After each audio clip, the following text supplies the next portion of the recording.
Salutations révolutionnaires, salutations à tous. J'espère que vous allez bien. Je souhaite réagir parce que j'ai vu passer une information qui m'a sidéré.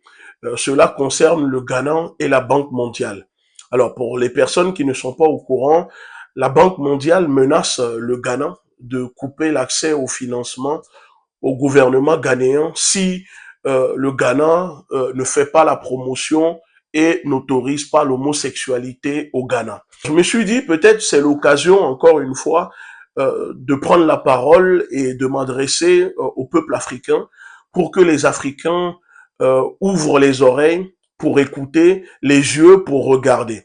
Quand nous sommes en train de dénoncer, par exemple, l'emprise de ces institutions de Bretton Woods comme la Banque mondiale, le FMI, quand nous sommes en train de dire que le Mali, les pays de l'AES ne doivent pas, surtout, continuer à travailler ni prendre des prêts, des crédits auprès de ces institutions.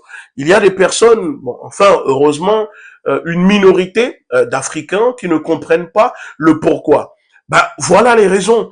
Parce que ces pays qui sont propriétaires de ces institutions, la Banque mondiale, le FMI, vous le voyez là, ici au Ghana, en gros, pour le gouvernement ghanéen, soit c'est l'homosexualité pour les populations ghanéennes ou pas l'accès au financement auprès de la Banque mondiale.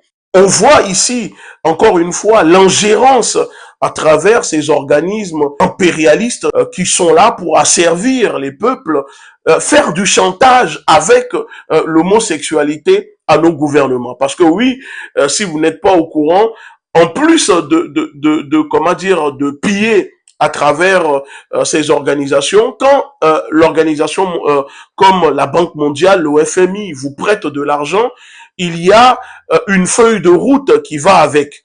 Il y a tout un programme d'ajustement structurel imposé par la Banque mondiale et le FMI à nos gouvernements. Ça veut dire la privatisation, favoriser les entreprises des pays membres de la Banque mondiale, mener une politique d'austérité, une politique en défaveur des populations et enrichir les entreprises, etc., appartenant à la Banque mondiale. Donc, si vous n'acceptez pas cela, ils ne vont pas vous prêter de l'argent. Et là, dans le cas du Ghana, la Banque mondiale menace de couper l'accès au financement si les autorités ghanéennes n'autorisent pas l'homosexualité et n'acceptent pas de promouvoir l'homosexualité, toute l'idéologie LGBT auprès des populations. Alors, moi je pose la question, comment et pourquoi on veut imposer aux autres peuples de la planète leur déviance sexuelle? Si le peuple ghanéen, la constitution au Ghana, dit que l'homosexualité n'est pas conforme à leur démocratie, à leur opinion, pourquoi la Banque mondiale menace en intimidant le Ghana de couper l'accès au financement si le Ghana ne valide pas l'homosexualité dans sa constitution? Parce que c'est le plan qu'ils ont pour nous.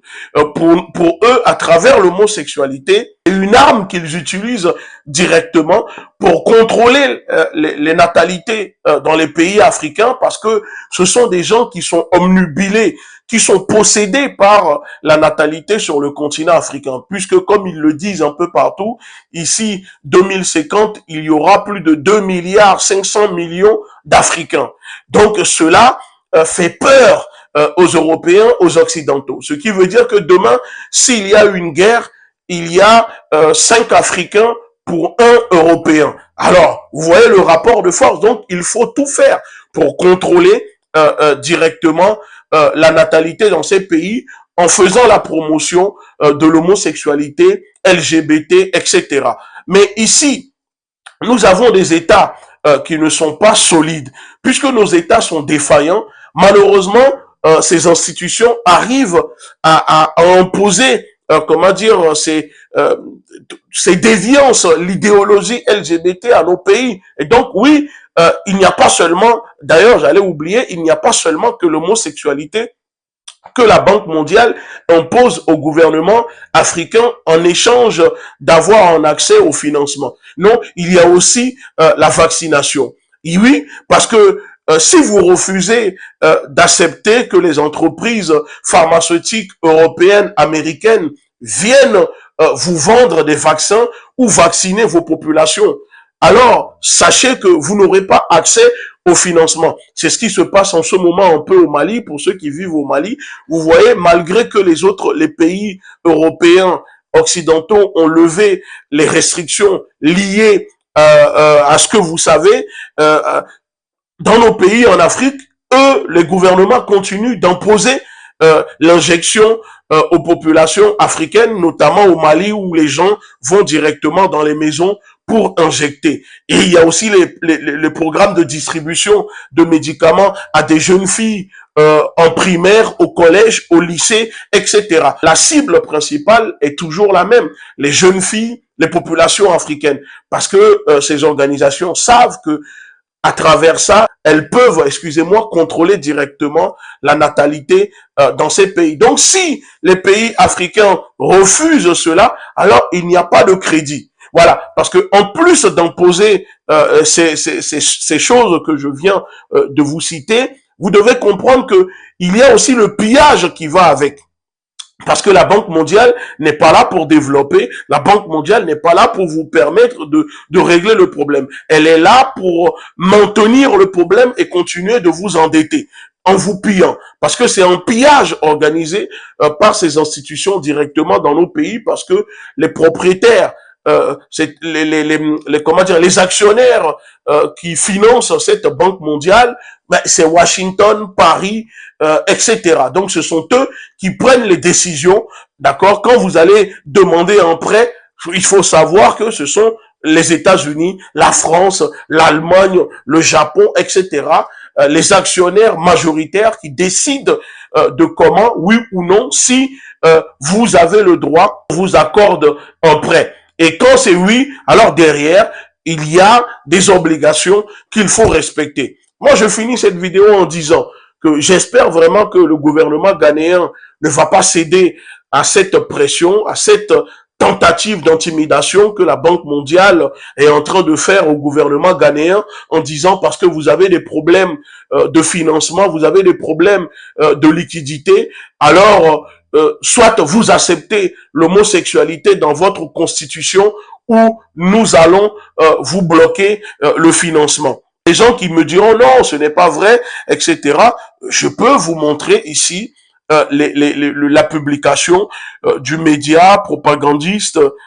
Voilà, c'est ça, c'est écrit là, regardez par vous-même, vous voyez. Ils disent que le rétablissement des finances du Ghana, toujours en défaut de paiement, est désormais suspendu à un jugement de la Cour suprême du pays. Si la loi réprimant l'homosexualité est jugée conforme à la Constitution, elle sera adoptée et le Ghana pourrait alors perdre le soutien de la Banque mondiale. Voilà, ça veut dire que pour eux, ils veulent toujours imposer des choses aux pays du tiers-monde, aux pays d'Afrique, d'Amérique latine, etc.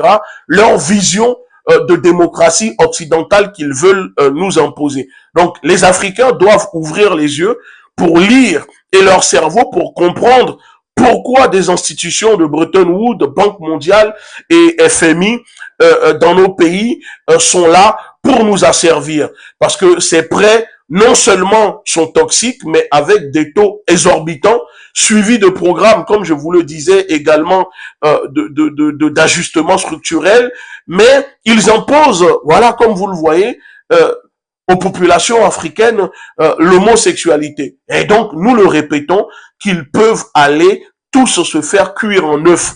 Ils peuvent aller se faire voir leur Modia, Promax, leur Mercon. Si le Ghana, les Africains ne veulent pas de l'homosexualité, personne ne doit imposer à un peuple ce que le peuple ne veut pas. Alors, nous apportons notre soutien au gouvernement et nous espérons que les juges de la Cour suprême au Ghana vont déclarer conforme cette loi interdisant l'homosexualité au Ghana auprès des populations.